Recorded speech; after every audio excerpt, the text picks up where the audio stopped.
Um,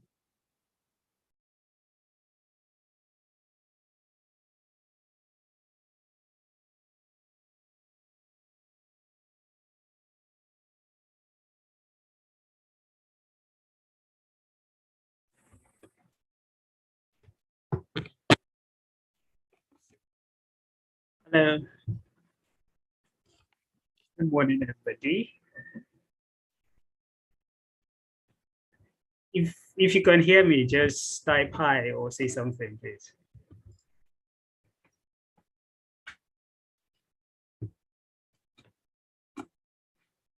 We can hear you. All right, thank you. Good morning. So, okay. Eden Udo, hi, good morning. Good morning, Blossom. It's nice to be with everyone this morning. My name is Omotoyo Moshefumi, and I am a lawyer based in Lagos. Hi, good morning, Blossom. I'm a lawyer based in Lagos. And today we are going to have an exciting time together discussing energy. And I must tell you that I'm particularly excited. I've seen the lineup of speakers for today. I'm sure you have seen them as well. And somehow I know that we're going to have an exciting day. And of course, our mentees are ready with their presentation as well. So before we go into all the details, I'll give you a basic introduction. This is JIIPCC mentorship and internship program. And for the past few years, the program has been training young. Hi, oh my God, it's nice to see your faces. It's nice to see everyone. Good morning. Um, it's nice to see you.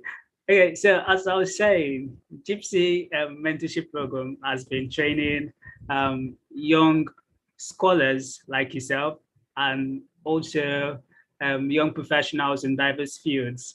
And it has been an insightful program. I am a product of JIIPCC. I remember I did the intellectual property training a few years ago. And trust me, it's one of the launching pads for my career right now. So I am very certain that it's going to be yours as well. So this morning, I should have something on the screen, but I don't have it. Right. Um, let me read. Let me read a few things to you.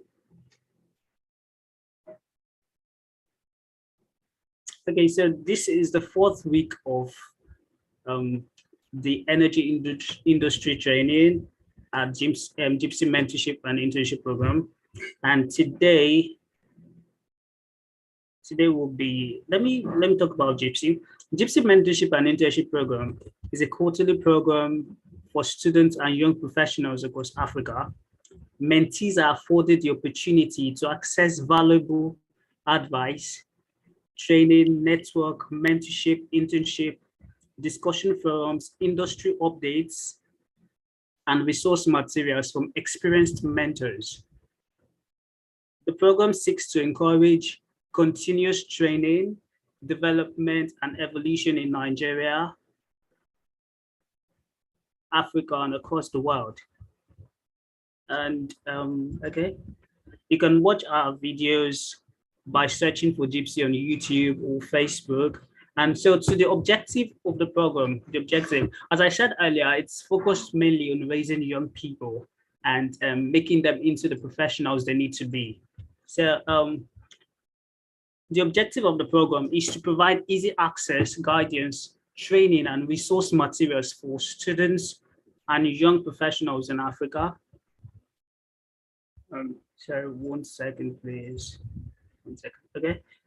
Also to facilitate dialogue and network among experienced and less experienced practitioners and stakeholders.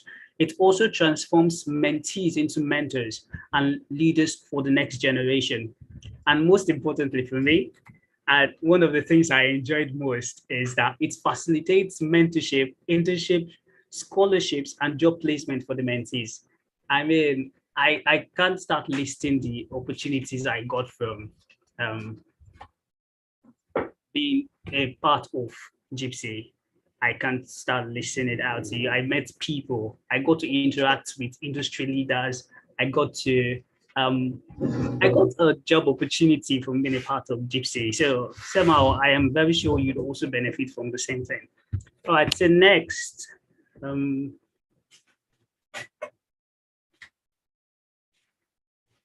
second.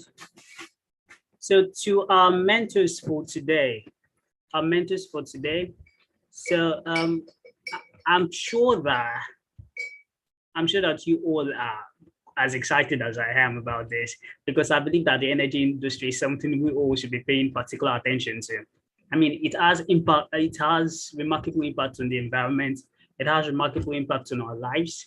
So I am very certain that you all can gain one thing or the other from our topic today. Oh, that's true. Who knows what we're talking about specifically? I know we're talking about the energy industry today, but who knows what we're talking about specifically? What's the topic for today? And Betty, let me check my charts. You can turn on your mics. You can type it in the chat box. Our topic for today, and it's on the screen already. Thank you, everybody.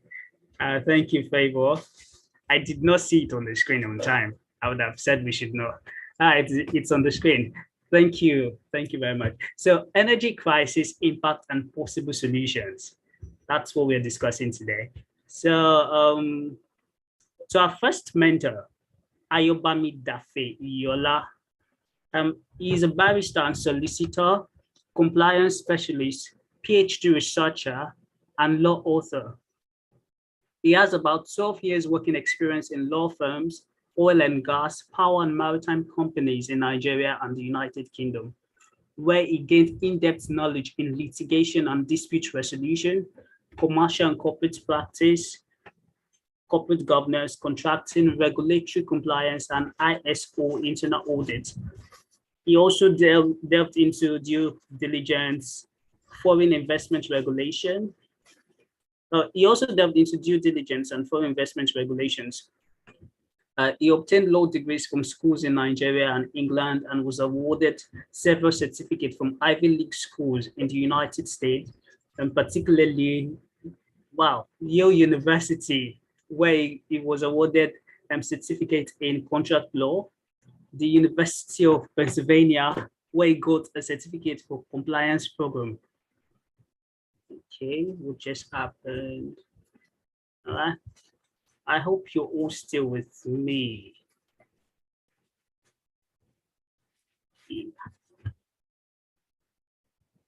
If you can still hear me, just type something in the box, please. Okay, thank you. All right. Let's continue. He also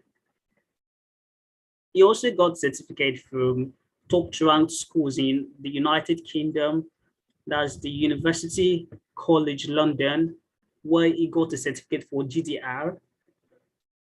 He also got a certificate from King's College London in modern judiciary, and another one from the Coventry University for business strategy. Honestly, guys, I think with this kind of resume, we already know what we're expecting for today. It's going to be an exciting day. Mr. Ayobami Yela is also a member of several organizations, such as the British Nigeria Law Forum, International Association of Marine and Shipping Professionals, International Compliance Association, and the Nigerian Bar. Well, we have that in common. We are both members of the Nigerian Bar, so he's my guy, you know. Okay, and he has some published works with Lambert Inc. in Germany, one titled International Cooperation and Joint Venture, which is legislations that limit foreign investment. And this, lucky for us, it is available. It is available on Amazon and the Journal of Applied Business and Economics. Interesting. He's currently a consulting legal manager at Sterling Exploration and Energy Production Company Limited. Guys, come on. I feel like we are going to have an exciting day here listening to Mr. Ayobami today. And then also we have another mentor. I'm praying to God I don't bubble up his name. His name is Okeogene Gene. I hope I got that right. I hope I got that right. Jesus. Okay, Mr. Okeogene is a top tier oil. Okay, he's a top tier oil, gas, and energy professional whose experience span the upstream, midstream, and downstream sector. He's is driven by academics, market research, and work training experiences, which are reflective in his professional experience and education. He graduated from the University of Science and Technology, where he started his career in mechanical engineering. This was followed with several master's degree in project management, subsea engineering, and an MBA from schools in the United Kingdom and Rwanda. People with this impressive resume tend to intimidate me because you look at them and you're like, wow, these people are learning. And you will start to wonder, when does it end? Do these people stop at some point? Is it like they get to a point where they said, oh, I have learned enough? But we will find out today why he has gone this far to learn about the energy sector. All right, so his oil and gas career took flight when he joined Ceylon Subsea Limited as a subsea engineer and ROV pilot, working for upstream companies like Nigerian Petroleum Development Company and Total Energies. He then moved to a small oil and gas startup called MG Valgas Limited that was working with AGIP to help build and grow their field pipeline infrastructures and infrastructure construction and operation offshore Bayelsa State. During this role, he was the mastermind of the conception and construction of the world-class Mount Zion Fabrication Yard, currently sited in Trans-Woji Waterfront in Port Harcourt. He later joined the crude excavation arm of Midwestern Oil and Gas, which was then the most successful marginal field operator. This company called Umingini Pipelines Infrastructure Limited and is a well-structured crude transportation and terminal operation startups. He joined to help the field operations and maintenance team in Delta State to run the robust strategy put on ground by the promoters of the special purpose vehicle, which is still making waves today. He's currently the head technical of Energy Links Infrastructure Limited, another novel crude excavation, storage, and sale terminal infrastructure startup headquartered in Lagos, but operating in Bonny.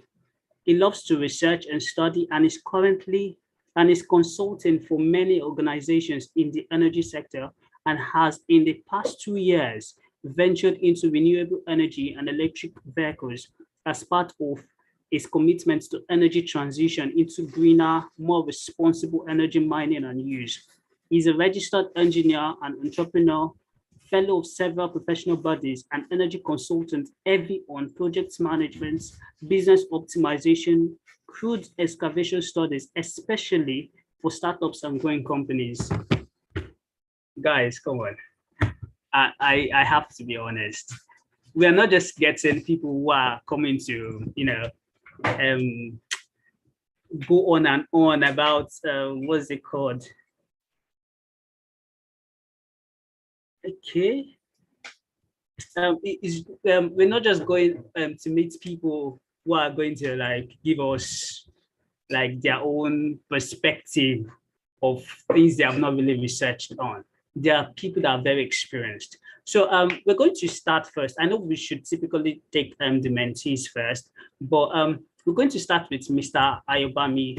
Your last overview is going to discuss his perspective of energy crisis impact and the possible solutions. It's going to, guys, you know what I am talking about. We're about to have an exciting day.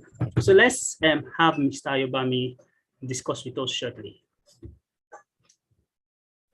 Okay, thank you so much. You're welcome, sir. Yeah, so I guess you answered me, so I guess everyone can hear hear me loud and clear. Yes, sir, we can hear you. And just to announce I to must the first team, apologize that our I might mentor not be is able to stay too long on the phone. I'm using my phone actually. sorry, sir. Oh, sorry. You broke us for a bit, so I couldn't hear you too well. Saying, yeah, but yes, yeah. So I won't be able to stay for too long.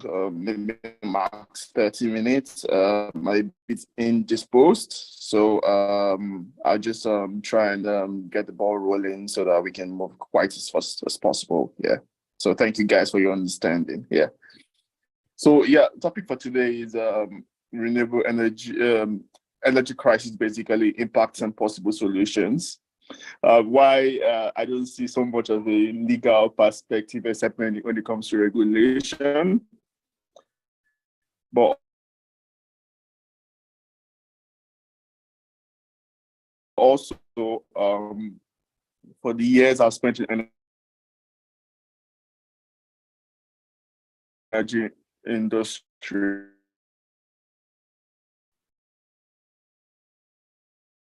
And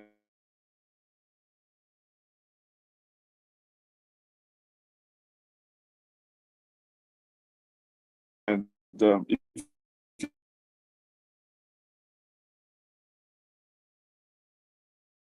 you read the newspapers every day, you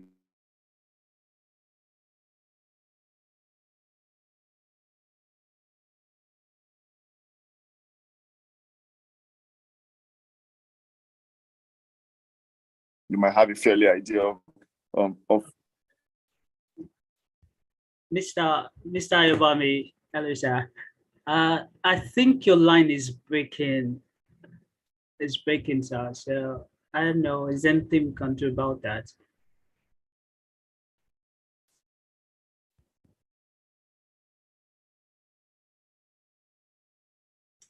Okay.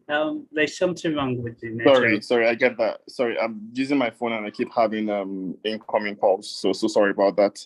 Okay. All right. Sir. Yes. So yeah, I was saying that the reason why we're having issues in Nigeria, for example, is because we don't refine crude oil in Nigeria, and also we rely so much on the on FX to purchase, and so the demand and supply of FX in international markets affects our naira, and also somehow affects us that our purchasing power in naira, because you have to do the conversion to dollars, and which is pretty high, you know.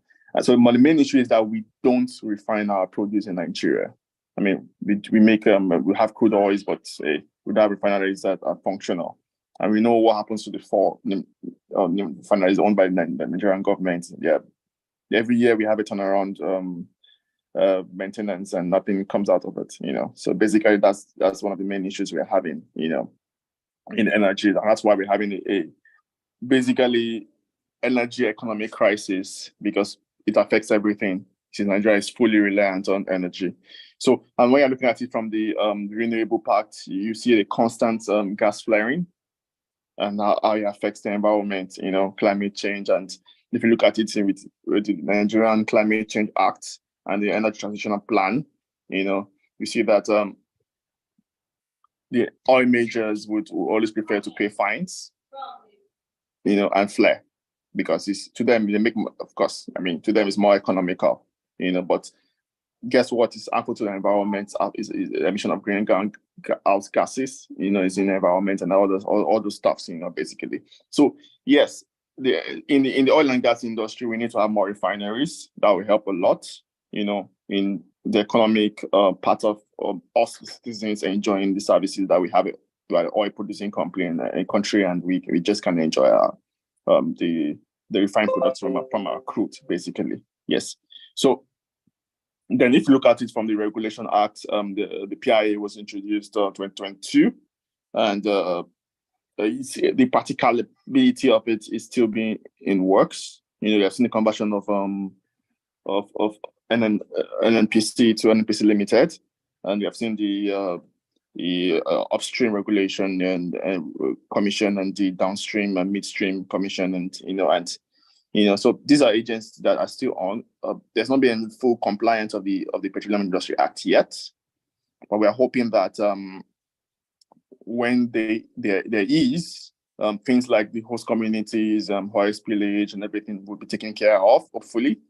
And maybe over the years, if we see that there are lapses, we would have to go back to legislation to see how we can make amendments to the law. But for now, the main issue is that we won't know how bad or how good the PIA is until it's been put in practice. And we're still in the transition phase from being a law on paper to see how it's going to be in practice. So I won't say there's a crisis there, but the crisis I would say is maybe we need to work up. The implementation of the law needs to be faster. So we see where the loophole would be in law, and so it might be just too quick to say there's a crisis in that area. The only way I see I have some observation on the PIA law is in regards to renewable energy. One, and because I feel there's not enough protection for the environment in the PIA. That's what I feel. Regulations on environmental sustainability is not enough, but like we say, Nigeria is a country that we rely so much on fossil fuel. So that's our major earnings in the country. So it'd be difficult to see a abrupt change into the renewables and more safer kind of energy. So that's why Nigeria has it 2060 goal. And I pray that, I hope that over the years it's get better. Now, in the power sector, there's a new electricity act that was signed by the president, the new president, Tinubu, some weeks ago. And it's supposed to help the power industry in the sense that the Association of Genco Owners, that's the association of those that generate power, either through hydro, solar, gas, and they came together and say, I heard the spokesperson say that they can generate over 30,000 megawatts per day. But there are three cadres of in Nigeria. There's the Genco that produce the power. There's the transmission, which is totally by Transmission Commission of Nigeria, which is by federal government, handles that cadre. Then the last cadre is the distribution. That's where you see the EKDC or the Abuja distribution or the Lagos distribution. That's the last cadre. So the first and the last is privately run, but the middle transmission is being run by the government. Nigeria and government has a big monopoly on that.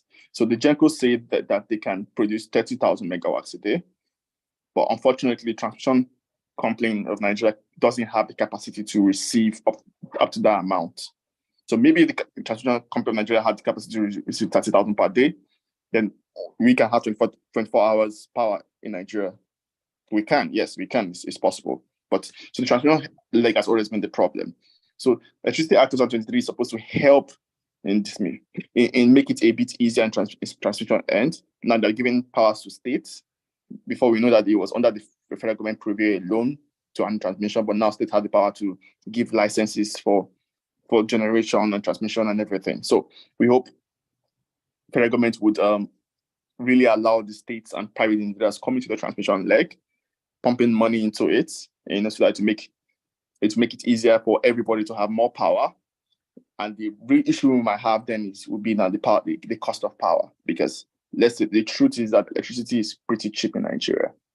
Yeah, it's still pretty cheap in Nigeria. So then we might have a lot of crisis economically, because people would have to make more like scream that electricity bills have gone up, because honestly, there's still a form of subsidy. Federal government said there is not, but I believe there's still transmission leg. But the federal government is handling transmission leg makes it a bit easier, cheaper. But when you have it open to private individuals, then you expect that the cost of power and electricity bills will definitely go up. Yeah, so the crisis in that is basically more on transmission end, and if we can have more private individuals going into it and more state government going into it, then we might have a bit of and we know what happens when there's power. When there's power, industrialization moves faster. the prices of things come down because most people don't have to rely on fossil fuel, which is non-renewable, and one, it helps the climate. Two, it helps the economy. Prices of things come up, you have more better purchasing power and the like. Yeah. So moving to renewables, based on the Climate Change Act and the Energy Transition Plan, the most important thing is that if my own personal opinion is that the Energy Transition Plan is still not in works. It's still in paper, and because the plan is supposed to help promote financing of that particular renewable energy drive. Make sure that there are more data-driven approach to generate new funding and investment opportunities in that particular area. And just so that we can achieve our zero carbon neutrality by 2060, basically. So the question now is that if you approach a bank in Nigeria and tell them that you want to explore oil well in Niger Delta, or tell them you want to open a solar panel manufacturing company in Ogun State, guess what? The bank most likely would go for the oil exploration because they think that's when they will make their money quickly and safer and more of like a collateral on basically on their money. So the major problem we're having then is investment, because most of the technology we still have to import from outside Nigeria. So investment is the main problem of the renewables energy drive. Yes. And also Nigeria is, like I said earlier, just having the problem of balancing the renewable energy and the fossil fuel, because we still have most of our earnings in Nigeria from the fossil fuel industry. So you can't say Nigeria should just stop, because if we stop, we all go hungry. So it has to be a balance of what we need for the country and what we need for the climate, and it has to be done gradually. And there must be a transition over, and that's why Nigeria has a 2060 transition goal, which I want to believe that it's a priority to Nigeria at the moment. Yes, I mean over the years. So basically, in the renewables, we need more investment. Basically, we need more expertise. Then I feel when we have those two, then we can. I mean, it's I've seen a lot of there are a lot of companies coming in now with new initiative. I was talking to the MD of one of the new solar companies, and I think in Ibadan some weeks ago, Peter Zait, and he was talking about how he is planning to bring in a lot of technology in that aspect, into the country and everything. So yes, there's a hope for it. Right now, global warming is coming. There are floods everywhere. There's rains everywhere. There's droughts somewhere in the world. So it's something that we need to pay attention to. But unfortunately, based on our economic peculiarities we have in country, we just have to find a balance between both. And hopefully, energy crisis over the years will be resolved across those 3 points, three oil and gas, power, and renewables. So that's my bit of 2 pence this morning. Yeah, thank you. Thank you very much, sir. Thank you. So while we still have you here, I know you have to leave us shortly. I have a question, if you would permit, sir. So I know that renewable energy is mostly focused on the environment than the economic aspect. It's more about climate change and protecting our ecosystem rather than bringing in revenue. But is there a way to balance it? Like, while trying to protect the environment, we can still make some income from renewable energy? Yes, I think we spoke about it last week, if I remember, that Nigeria has a lot of potentials for renewable energy, geothermal heat. We have the winds. I mean, we have the ocean and we have tides, and we have potentials. But at this moment, it's a bit difficult because most of our revenue is from crude oil, and that's exploration, that's fossil fuel. So, except if Nigeria start finding a good way of making our income into the country, maybe promote agriculture or promote banking and finance or something, more manufacturing industries or something. We have to have another sector that works, that will replace that. If that doesn't happen, I don't see Nigeria having a major shift The best we can do is stop flaring gas, and that will help. But apart from that, I don't see where we can make a major shift in. But now, and why our government should listen now is because if we don't start thinking about making a shift later in future, we will be forced to make a shift. And at that moment, it will be too late, because at that moment, Nigerians' income would be affected. Why? Because I've seen the EU make a 2040 goal, switch from to electric vehicles, for example. France has a similar, I think Britain's one is 2030 or thereabouts. So that means over the years, we might have a less demand for our crude. So that means it's best is Nigeria start finding alternative ways of making money for our country, and because then we might just have no choice than to reduce our exported crude and everything. So yes, it's something that is difficult at the moment because Nigeria needs that money for our economy, but it's something that Nigeria should have a plan towards. And like I said, we have a 2060 goal, and hopefully by 2060, then the country will be reliant on other forms of sectors of the economy, not just on crude oil, basically. So let's see how it turns out. I just hope it's something that our government has in plan, or else later in the future we'll be forced to find alternatives to make an economic work. Yeah. All right. Thank you very much, sir. Thank you.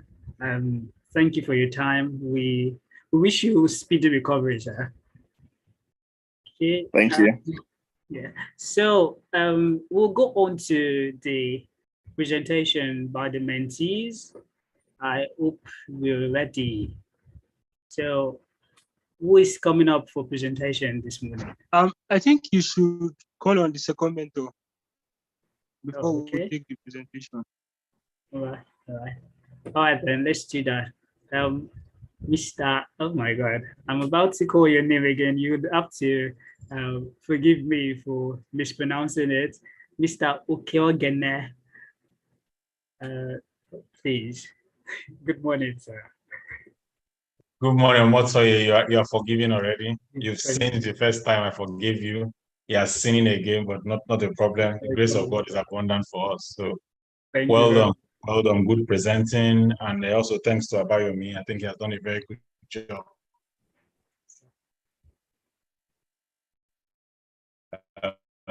Talking about the topic, a lot has been said already. I actually took notes from what he said from the legal perspective. Please, can you confirm you can hear me? Yes, sir, we can hear you, Claude. Okay, excellent. So I learned a lot from the legal part of it. I'm from the operation side. We're the ones that get our hands actually dirty in the oil and gas and the energy issues. So the crisis and the impact and possible solution is hitting us very hard. As we speak, there's no power in my house. Trying to use solar gave some issues. I'm using my laptop already charged. Abayomi had the same challenge from his phone and all that. So that's the energy crisis in challenge in our own country. So we shouldn't look further to look for any other thing. How do we solve those problems? How has it impacted us? It's very clear. Abayomi was not able to deliver 100% for us to benefit from his knowledge. He's well grounded in the energy business from the legal part. And again, that's the first impact. We're not able to enjoy the knowledge we won't have in country. So that's a lot from the first point of view. For me, if you ask me, being on the operations side, there's a lot of issues. But again, from the Nigerian side, we have our crisis, but from the global side, there's also another crisis. They are not really the same, right? And I will elaborate on that a bit. Nigeria, we should not have a crisis, right? We have oil and gas, we have renewable energy, we have wind, no business with energy issues. If you also had paid attention in Europe, where this energy crisis from 2020, 2021, 2022, there was a shift where the Russia and Ukraine war started. There was a shift by Europe to come to Africa to request for energy from Nigeria, from the likes of Nigeria. And also there's a trans-Nigerian pipeline going through West Africa that's being built now so that we're able to supply Morocco and from Morocco into Europe. So to speak. So Nigeria shouldn't have any business. We have oil, we have gas currently. We are one of the 10 largest producers of gas in the world. So Nigeria shouldn't have our own issues. But again, we're facing regulatory issues, we're facing infrastructure issues, and all that. And those are things that we need to pay attention locally. But again, I have a presentation already to look at it from the global scale to see where these issues are cascading down to where we find ourselves. Let me just quickly attention what I've planned already to share. Can you let me know if you have seen my screen already? Yes, sir, we can. Okay, excellent. Abayomi has done this already from a local perspective, but let's look at it from the global view to see how did we get to where we are at the moment.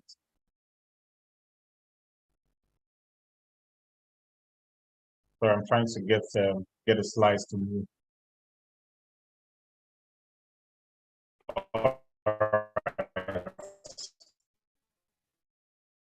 So just a presentation outline, we'll talk about the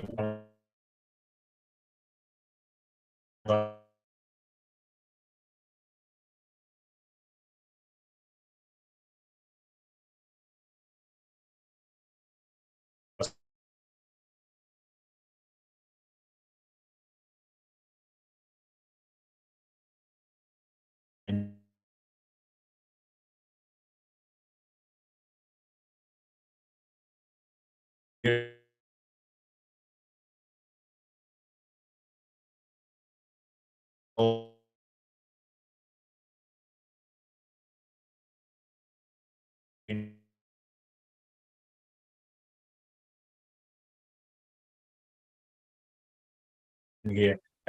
China is leading, which is the yellow part. There's a huge demand from China for energy.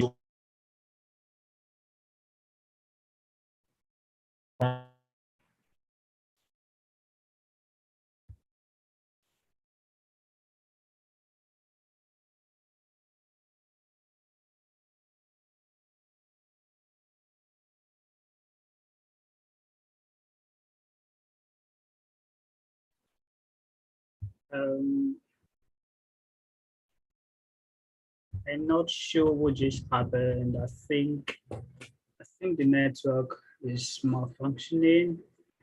Okay, he's back. He's back. So Can you hear me now? Okay, well, yes, welcome back. Welcome back. Yes, we can now. Oh, apologies. I don't know why that happened. Can you see my screen? We can see you, not your screen yet, sir. Okay, excellent. I was sharing before and went off. Can you see my screen now? Yes, yes. Just let me know where you stopped off. Can you guide me on where I was knocked off? That's the challenge. Your sound was breaking up from the very beginning. So, is it clearer now? Yes, it's very clear. Okay, so let me just go back quickly. Let me not take much of your time. So what I was trying to say is that there's been an offset in the energy industry. Energy demand is still very high, coming from China as the first continent, and then Asia generally. Africa is not really demanding when it comes to energy because we don't have industries here. But the US and the rest of the world, they also demand is the high demand for energy globally. Also, the energy offset from the COVID-19 period, I mean, there was an offset because a lot of industries shut down. There was excess energy in the entire world, and that caused the price of energy, crude oil particularly, to go to a negative realm. That has never happened before. And after the energy and the things bounced back to normal, we began to see that industries were resuming, but there was no energy to meet up. And that was the primary cause on the global scene where the energy crisis continued. I mean, the crisis has always been there, but COVID-19 actually escalated it. The chart I have talks about energy, projected energy sources from fossil fuel, from natural gas, from then the renewables that are coming up. We'll see more of that as we go ahead. Generally about the global emission crisis also, that's another thing. Mainly the energy we use is from fossil fuel, and that by mean crude oil, we mean gas and all, and it's impacting on the environment. That's one of the parts that is very, very loud now globally because of sustainability that is talked about. The ozone layer is being damaged. We'll see more on that as we go ahead. So the threefold energy crisis that we're looking at the moment, poor infrastructure, which is actually affecting Nigeria generally, and increasing demand for energy due to population, number of people increasing globally, industries opening. I mean, there's a huge demand. Greenhouse emission, like I spoke about, fossil fuels are generating gases that are damaging the ozone layer. And this is a huge crisis because we're having droughts around the entire world. We're having flooding, and this is caused by the ozone layer that has been damaged by greenhouses. Also, population growth, urbanization, and increase in energy costs. After the pandemic, energy costs has increased more than 200 or 300% now.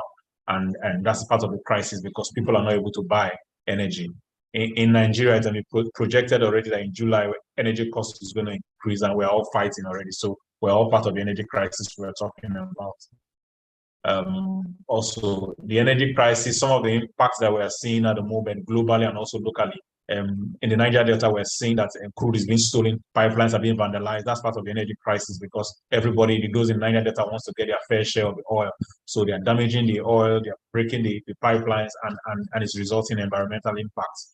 Also, I mentioned flooding and droughts. Those are part of the impacts that we're having globally. I've mentioned greenhouse gases also damage the ozone layer, and then the Ukraine and the Russia war also. These are part of the global issues we're having when it comes to energy. It's actually an energy war, not what we think it is. So what is the call to action that we see or that has become now is there's need for us to safeguard our environment. If not, we are going to lose our lives. We're going to have earthquakes and things happening. And during the United Nations Summit in 2015, this was hammered on very, very seriously, how we need to save the environment. There has been a lot of legal issues, climate change issues, and policies that have come up to see how we can save the environment. New laws that have been enacted at the moment to see that we save the environment and we are not irresponsible when it comes to energy-related exploration, which is affecting each and every one of us. There's also a call to action as regards energy shortage that we're seeing. Russia has decided not to keep energy as it was doing before due to the energy war that we have, and that's impacting on everybody. The entire world, Europe has lost energy. This caption here says energy crisis, rolling blackout in China. There was actually blackout in a lot of places in the entire world as per the energy crisis. And what do we need to do to ensure that it's being handled? Energy parity now comes into how does renewable energy comes into. Please, can you confirm you can hear from me? I'm seeing stable internet on my screen. Yes, we can hear you. Okay, excellent. So renewable energy has come as a way of supporting the fossil fuel, the gas, the crude, and all that. And a lot has been doing, but energy parity has, by itself, it means what is the cost of solar energy? What's the cost of propane? What's the price of gas as compared to crude oil and all that? So the comparison is very, very high, meaning that solar energy is more expensive. That's why in your homes, when you want to buy inverters and all that, it's very expensive as initial cost, but when it goes up, the cost reduces. And again, the last 2-3 years, the cost is almost getting to parity. And we believe that even in the next 10 to 15 years, we'll see better improvements when it comes to energy costs. What is the solution we are having? I've spoken about investment in renewable energy. This is one of the most important things that we see now. Renewable energy is coming to take over from fossil fuels, and this is a good direction that we must look at if we want to see energy costs draw down and we're able to do well. Renewable energy, I've spoken about that already. The use of cars, when we're having electric vehicles, also have come to help emissions, because in the past, IC engines always use fuels and all that, and it's impacting on us. There's a part of the chart here that talks about what we get from wind, energy from hydropower, energy from solar, energy from biomass. All these sources, they are coming in to subject and to support fossil fuel.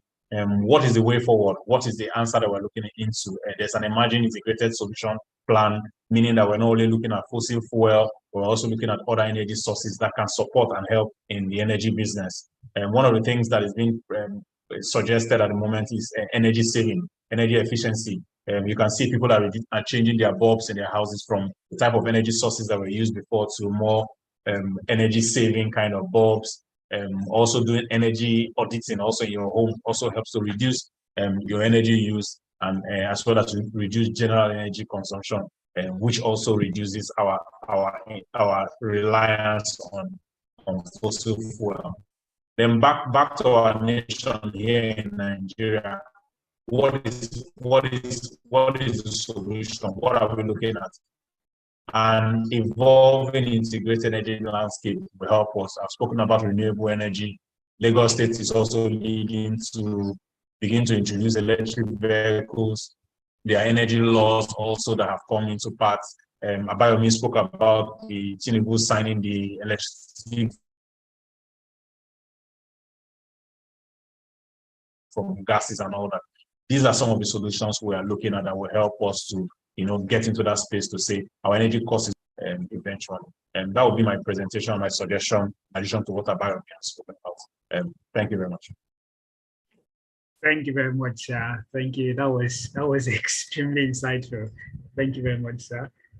You have given us a lot to think on, and as we are all the next generation of energy influencers in Nigeria, the next generation of energy practitioners, I'm very sure that we would apply this knowledge. And I have some questions, but I think I'll wait till after the mentees have done their presentation so we can just take them together. So we'll do the presentation now. And so let's the mentees, let them start. Who is presenting for us, please? Yeah, I'm the one presenting for today. All right. Hi, Bube. How are you today? I'm very good, thank you. All right. So please, let's start.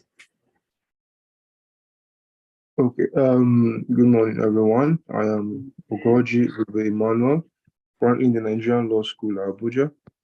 So I'll be sharing my screen now.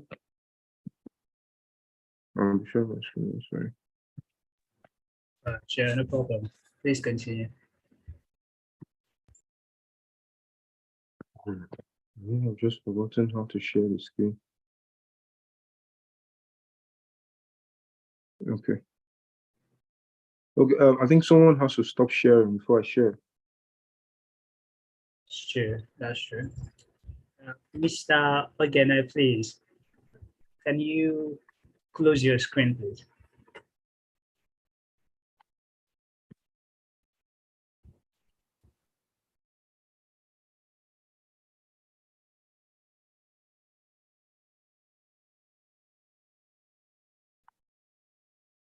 Okay. I think you can continue now. Yeah. Okay. So I'm sharing screen.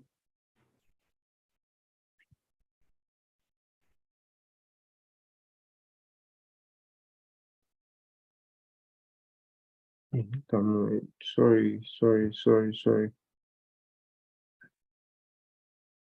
Sorry.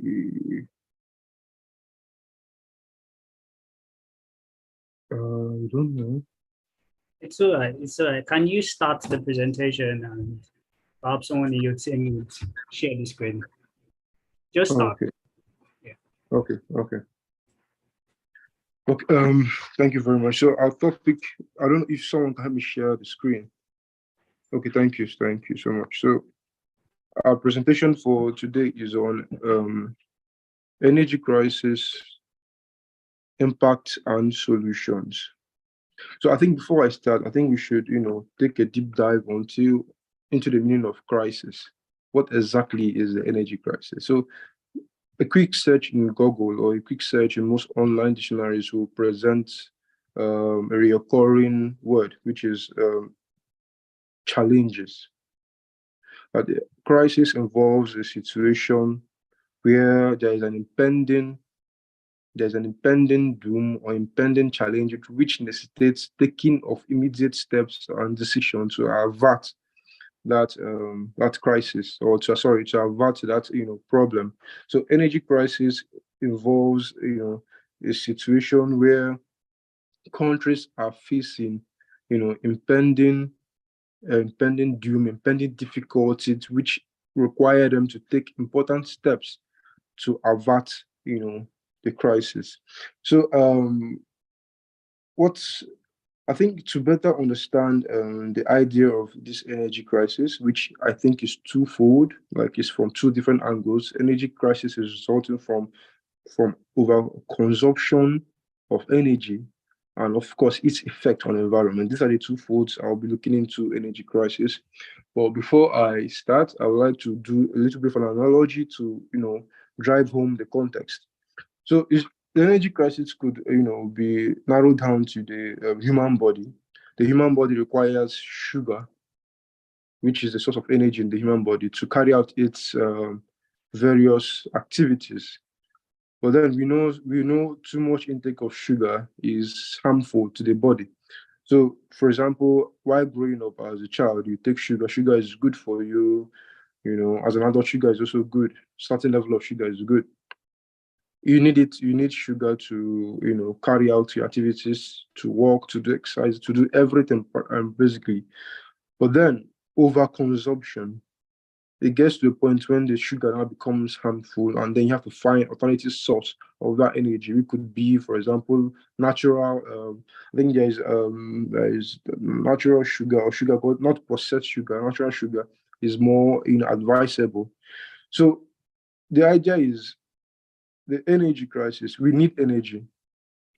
We definitely need energy, but the question is, what category of energy should we, use that will prevent, that will occasion less environmental damage and all that. So, like I said, the idea of energy crisis is twofold. The first is the overconsumption, which is overconsumption of the sugar in the human body. When you take too much sugar, it will probably lead to difficulties like diabetes and all that. So overconsumption. Now, according to the International Energy Agency, IEA, as of 2021, the world consumed over 99 million barrels of oil per day. Now, what that means is it has ripple effects.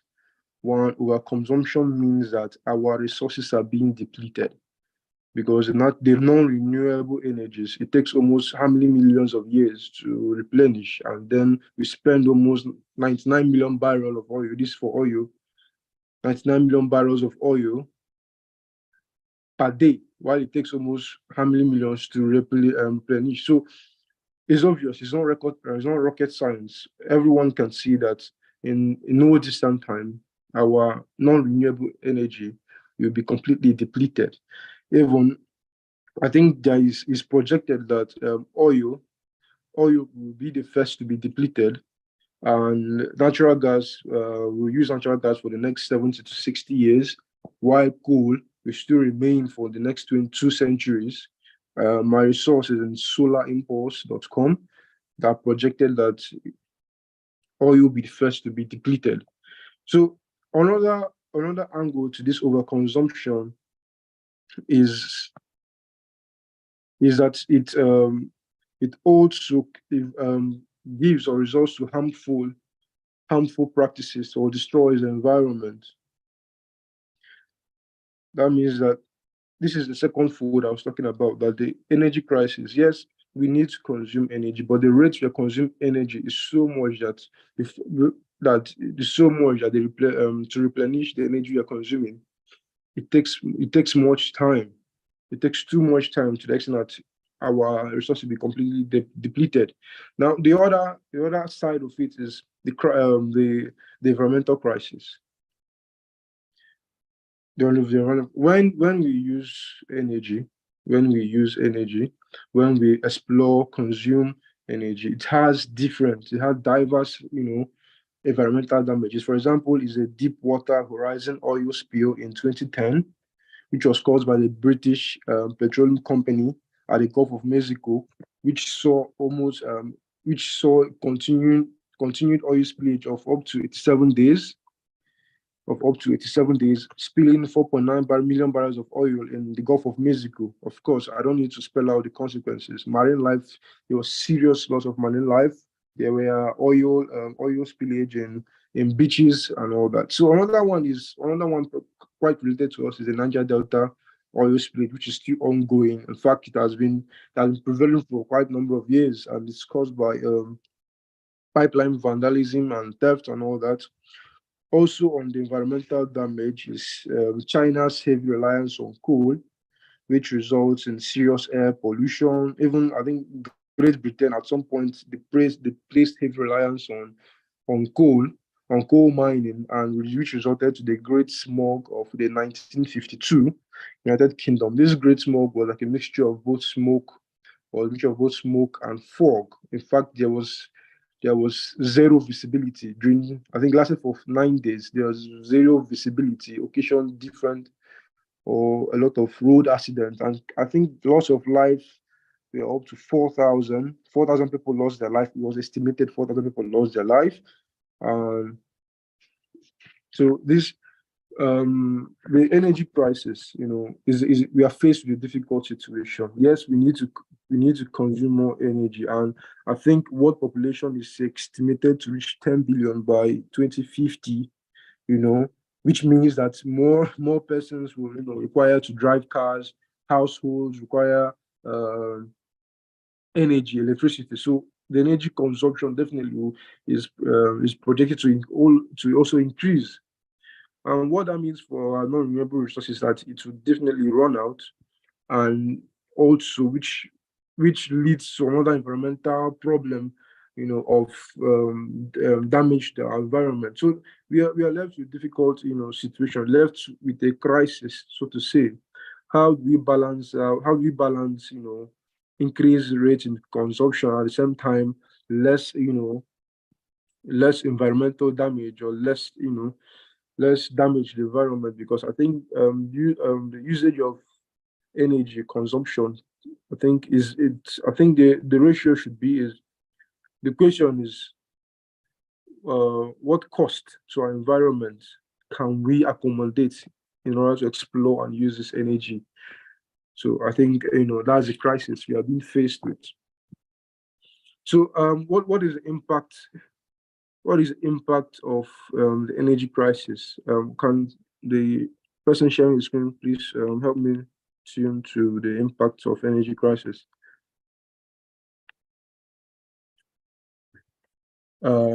So what is the impact of energy crisis? We have the economic impact. I will just basically use Nigeria as case study. Impact of energy crisis. When the country is facing shortage of energy resources, non-renewable resources are being depleted, which correlates the fact that energy consumption or energy resources, the prices will increase. And if the prices increase, it means the prices get pushed down to various consumers. So you see, for example, Nigeria, look at the fuel increase to 617 naira per liter. Now, what that means is, me myself, I can't go to work again. I don't have that amount, to pay for fuel. This, I think, every household now, they have reduced their movement. Okay.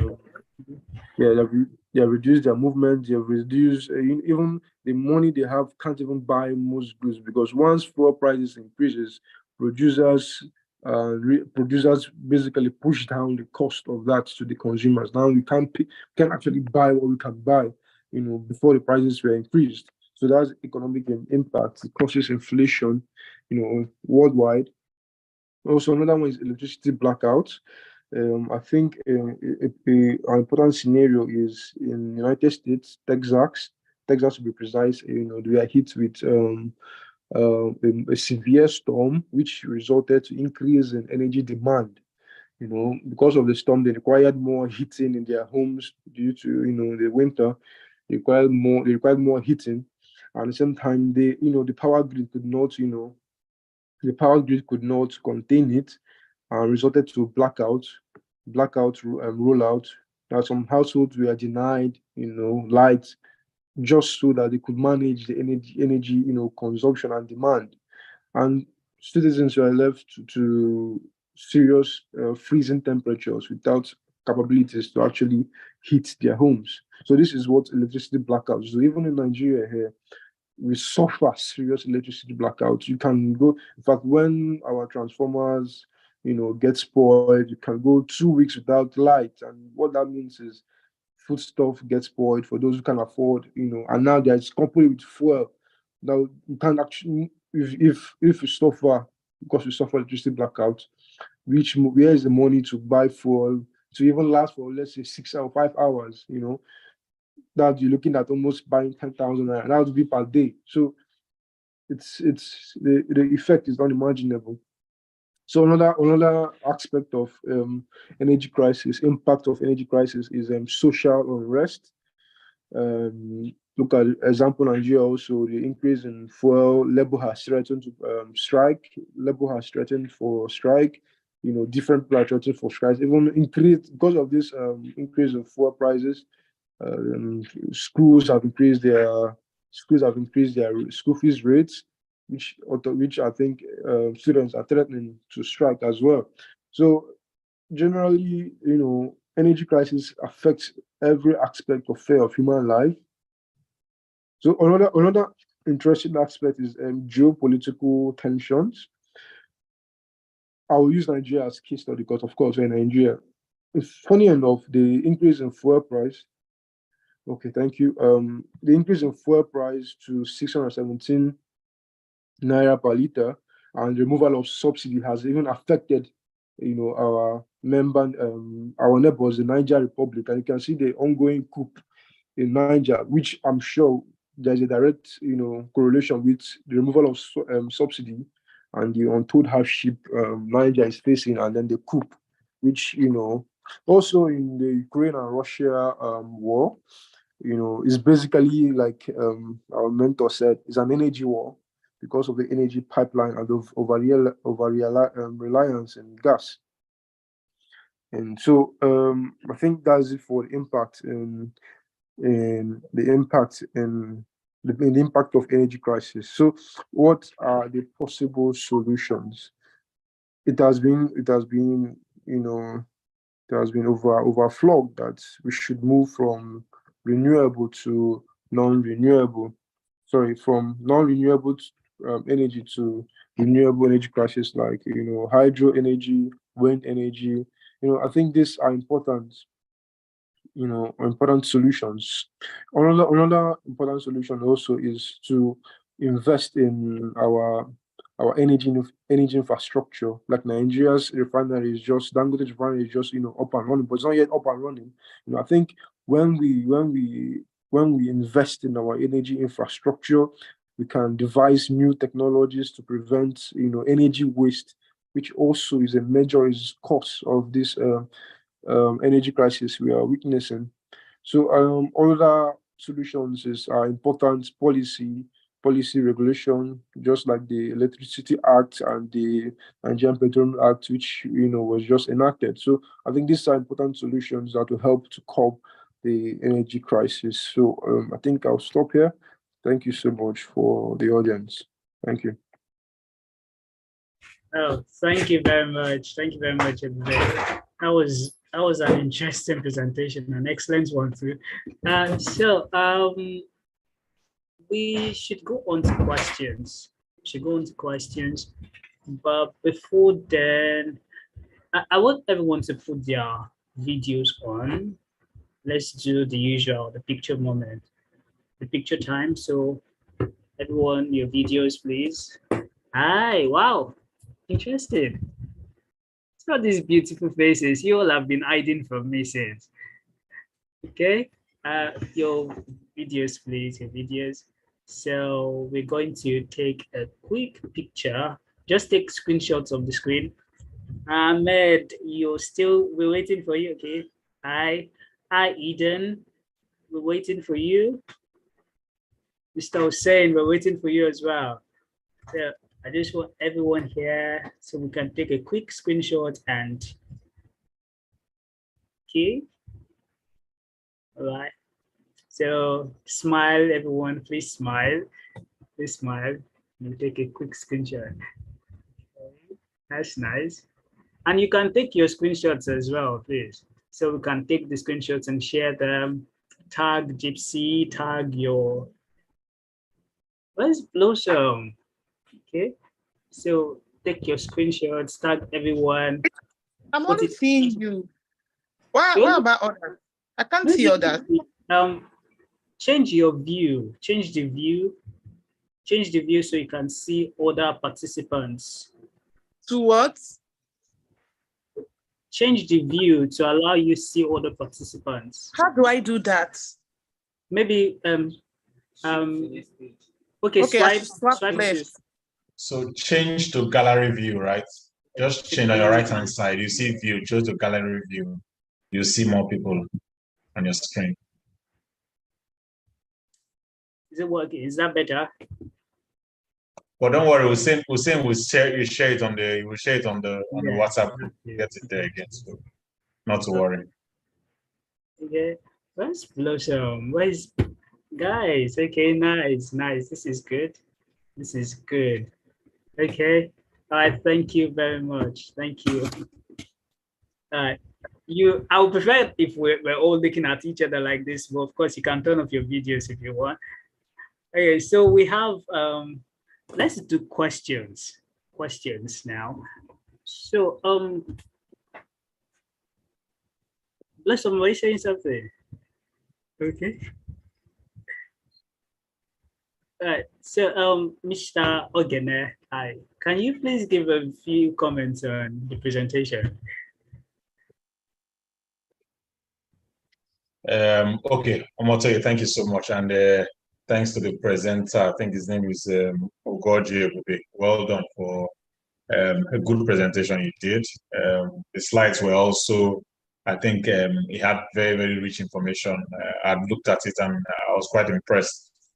Different views that has helped to also enrich my view. Also, some of the things that I've seen there to quite insightful. But the few comments I have from your presentation was, if you had looked at mine, there were a lot of pictures.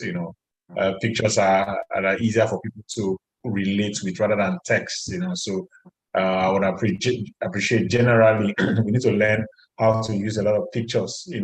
In our presentations.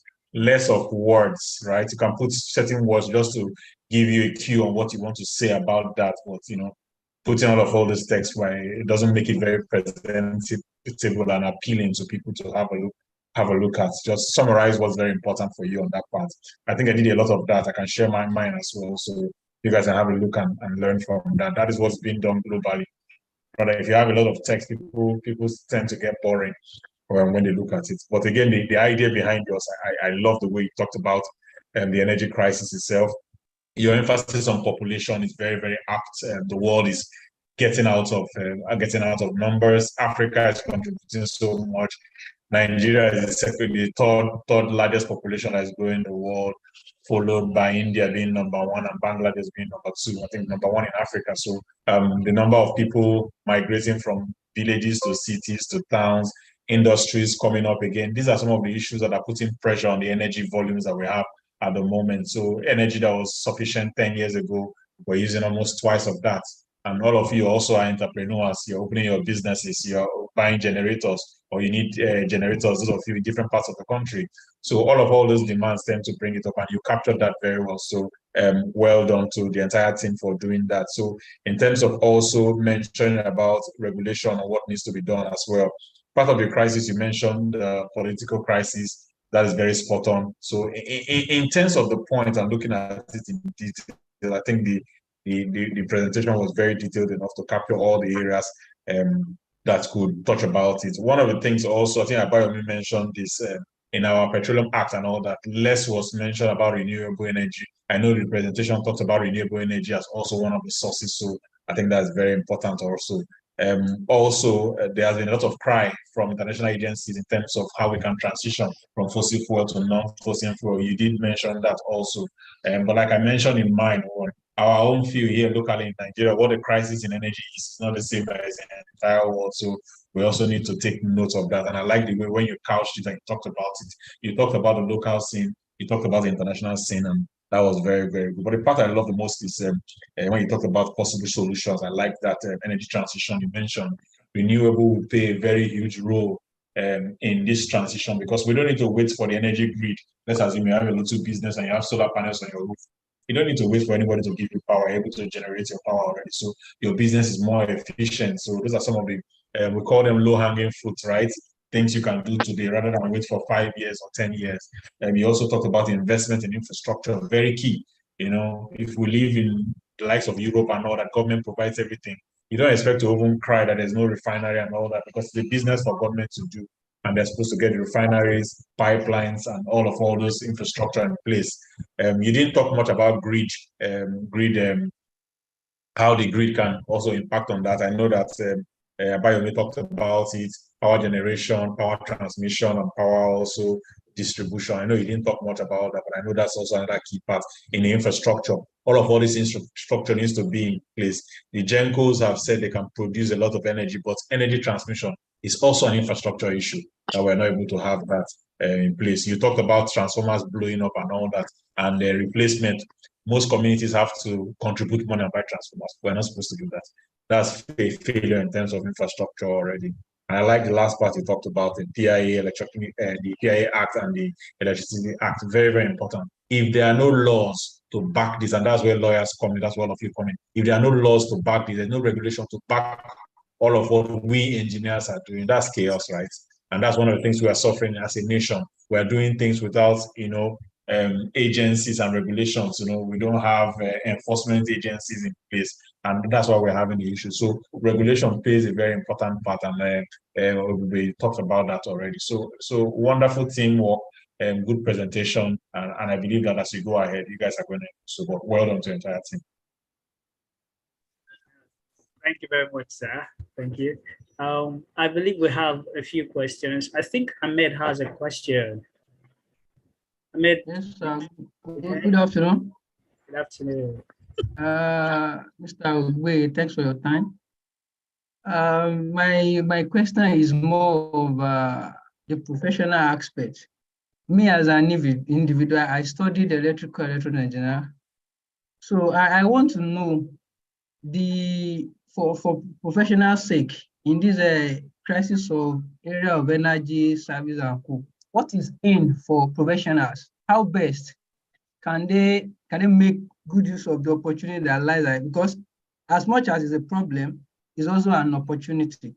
So I would like to know in that regard, for professionals, for practitioners, what are they meant to gain? Thank you. All right, thank you, Ahmed, for that question. Beautiful question, and I like that. That's one of the reasons why I like staying in this country. I've stayed a lot outside, but I see that Nigeria is a place where there are a lot of challenges, and that challenges brings opportunity. So for electrical engineers, for engineers generally, this crisis is an opportunity season for us to go into renewable energy, because that is the next phase. Abayomi mentioned Nigeria being behind on the energy transition. We're not in leap. Okay, I'll give you a typical example. I'm also into renewable energy now. Recently, last 2 years, I've seen that things are moving from the oil and gas, fossil fuel, into renewable. And I'm into electric vehicles now, right? I'm going to a course. I'm doing electric vehicle because I see that I knew that the subsidy will be removed. I knew that in the future we need to introduce cars that will not be able to use fuel. So I've rushed into that industry. I'm becoming almost a professional in that. I'll start consulting as regards that. So those are the kind of things you need to look at. Where is the industry going to? What are the trends? And the trend is saying renewable is coming. And somebody did mention on this call that in the US and nations in Europe already having regulation and setting timelines for full transition into renewable energy. That's also an opportunity to tell you that renewable energy in terms of solar, in terms of wind, they are the future. So you can go into wind energy. It's a very, very direct correlation from electrical engineering into wind energy generation, solar energy generation. These are low-hanging fruits where you can quickly get your expertise, go for a master's degree, and from there, the international agency will be looking for you. The likes of Total has changed their name from Total Nigeria Limited to Total Energy. They want to incorporate renewable energy. That's where our expertise comes into play. If you have that expertise, trust me, renewable energy companies, EVs, that's electric vehicle cars companies, will be looking for you. Renewable companies, the likes of Acergy, the one that's partnering with Bill Gates now, to provide energy to 1 million Nigerians, they'll be looking for you. Become very, very valuable. So look in the direction of renewable energy. That's what I'm going to say as the opportunity there. Also, for lawyers that are there, we don't have regulations in terms of all these new industries. PIA has come out. Nothing was mentioned about renewable energy. Begin to research in those areas, and you begin to be authorities in those areas, and also advise government on how to incorporate in the next edition and the next edition where they are going to review those policies. They will call you, you become a thought expert. They will call you to come and say, what is your field? What can we do in this? And then you have already written some of these laws and how they can integrate them in already. It's not for free. They will pay you for that consultancy. So those are areas where, apart from electrical engineering, lawyers on the call can also be very, very valuable. And I can also speak to Abayomi. He's very, very sound in this part of the industry. He has done so much in that part. He can also advise. That's my answer. Thank you. Okay, thank you. So I'd like to be in touch. I'm actually into solar on the startup level. So I would like to be in touch regarding that. No problem. I'm very easily accessible on LinkedIn. Chat me up and let me know what's your this thing. We have a lot of materials. We're here that we're not just mentors for saying sake. We're here to support JIIPCC, support the nation, Nigeria, and all of you young engineers, so that you guys can make a mark in the industry. Okay, thank you very much, sir. And I can't believe Ahmed quickly used the opportunity to get contacts right now. Thank you. Okay, so we have like 2 questions. So for coming from me, I say during your presentations, you mentioned how Lagos State is incorporating electric vehicles, and I see the BRT bus almost every day on my way to work, and I keep looking forward to an opportunity to take it. Okay, I'll get there one day eventually. But my question now is on the prospect of electric vehicles in Nigeria. It's like one of the best ways. I know it's one of the best ways to reduce our reliance on fossil fuels, because we're all taking commute, and recently it's been terrible due to the high cost of petroleum in Nigeria. And so what's the prospect? I think we have at worst, I've seen like 2 of those buses in Lagos, but I can't say for a fact that it's going to be sustainable in Nigeria. What's the prospect of having electric vehicles in Nigeria? Is it a very likely possibility? Okay, thank you for your question, Amotoyi.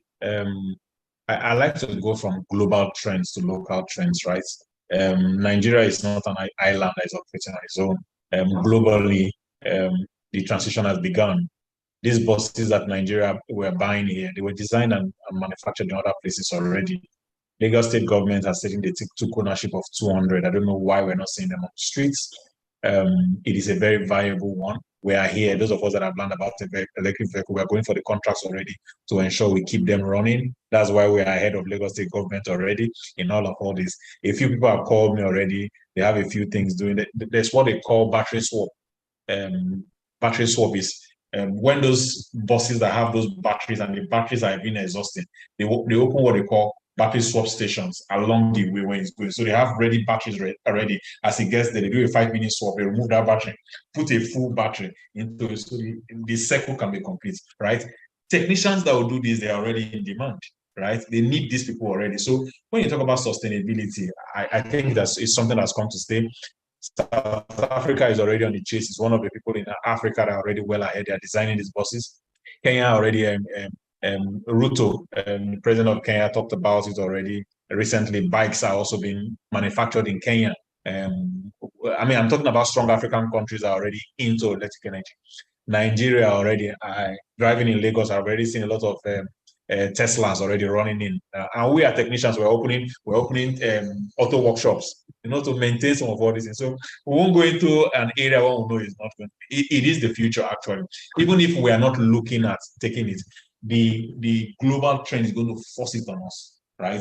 So 3 companies in Nigeria, they're already building EV vehicles. So we're not talking about something that is not here already. Hyundai already have electric vehicles. There's a bus, something buses. I can't remember the name again. Jet vehicles. They already have a manufacturing plant here.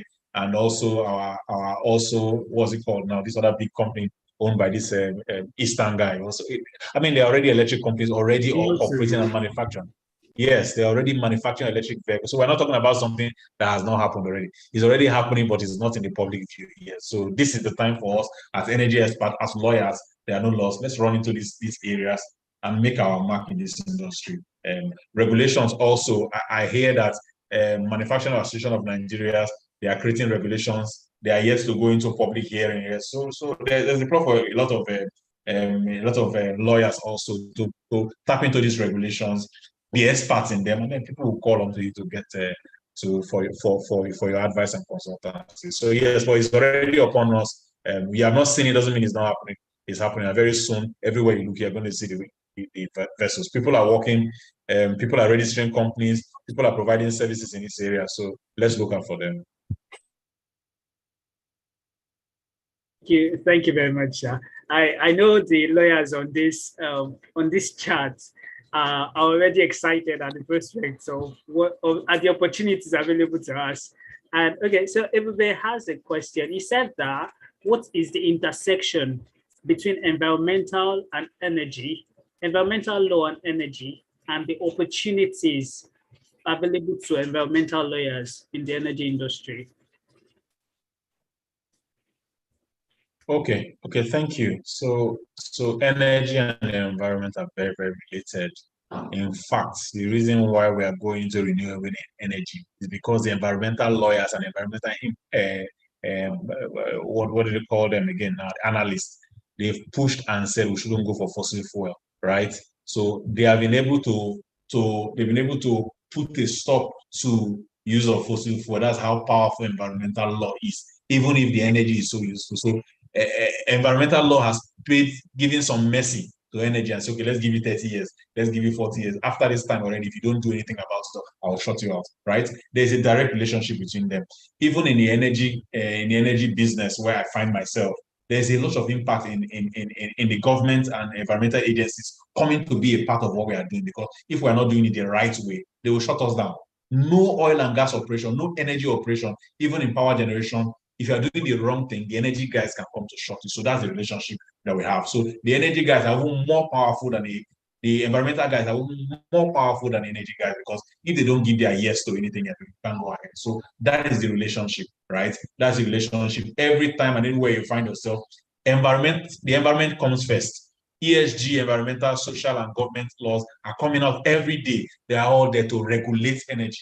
So the environment regulates the actual energy industry. So have that. It might not be something that is very glaring to you, but any company that is operating today can be shut down by an environmental person if they go against the law. Some of the other people that are using what's it called? They call them uranium and a lot of other power plants that are using non-fossil fuel.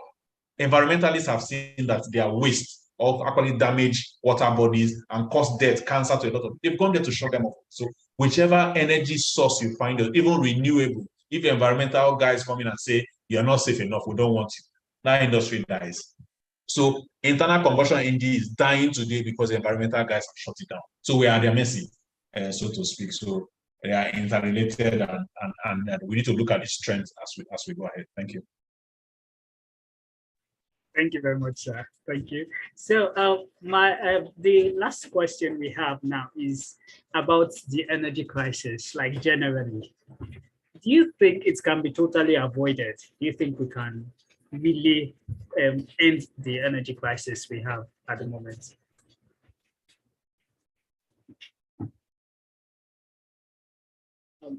You are still muted, sir. Okay.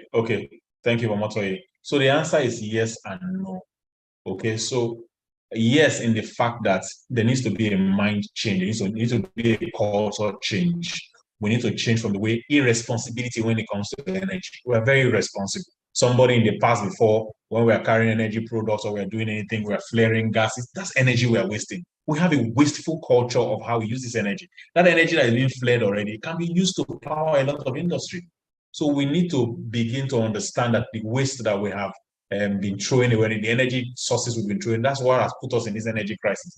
If we go back to that very understanding where we can begin to become very, very useful, even in our houses, we leave our lights on. It's very irresponsible. You shouldn't do that. You are stepping out of your office, you put it off, so that tomorrow when you come in, you can see energy to use. So there has to be a mind change for us to know that we need to become responsible. If we don't do that, then we're running into a problem. Then on the yes part again, the yes part of what we're doing, we also need to look for other energy sources. We can no more wait for fossil fuel. Have solar panel on your roof.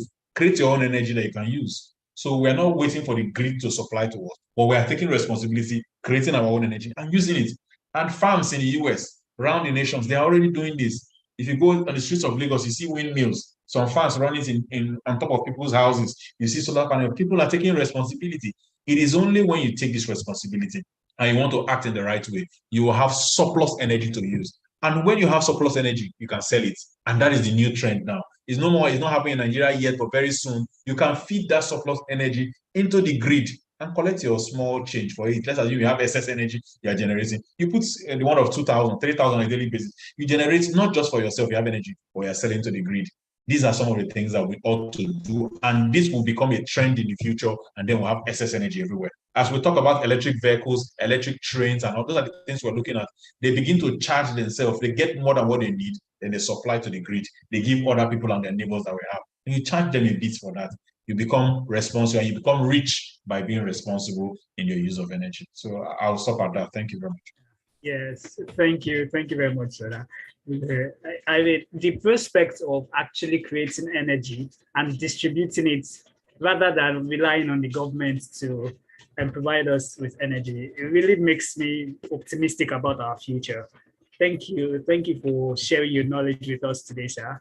No problem. Let me also add, you can start with your estate. You don't need to wait for many bigger places. Most estates in Nigeria, they don't have, like, live in an estate, generate the more, give to your estate. Your estate will pay you. Don't even look at giving to the grid.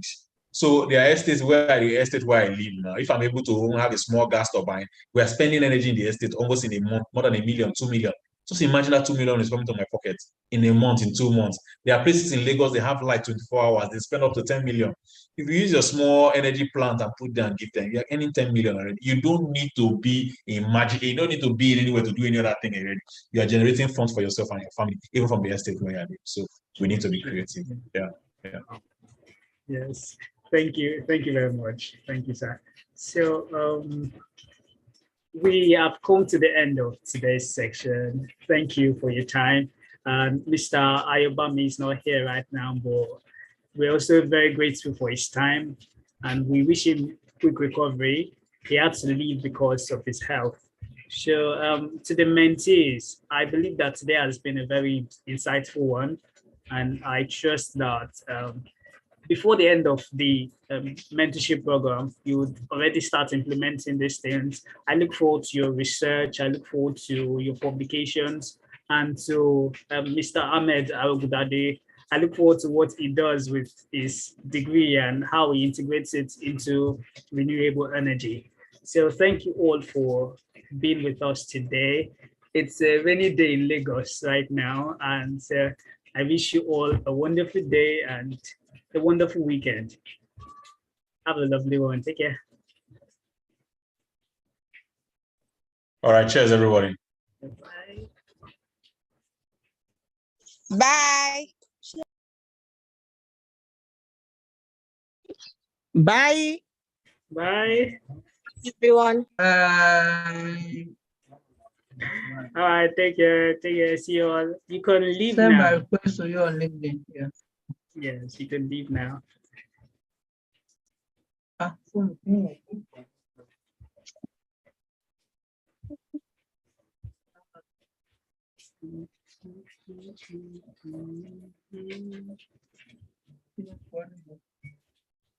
Hello.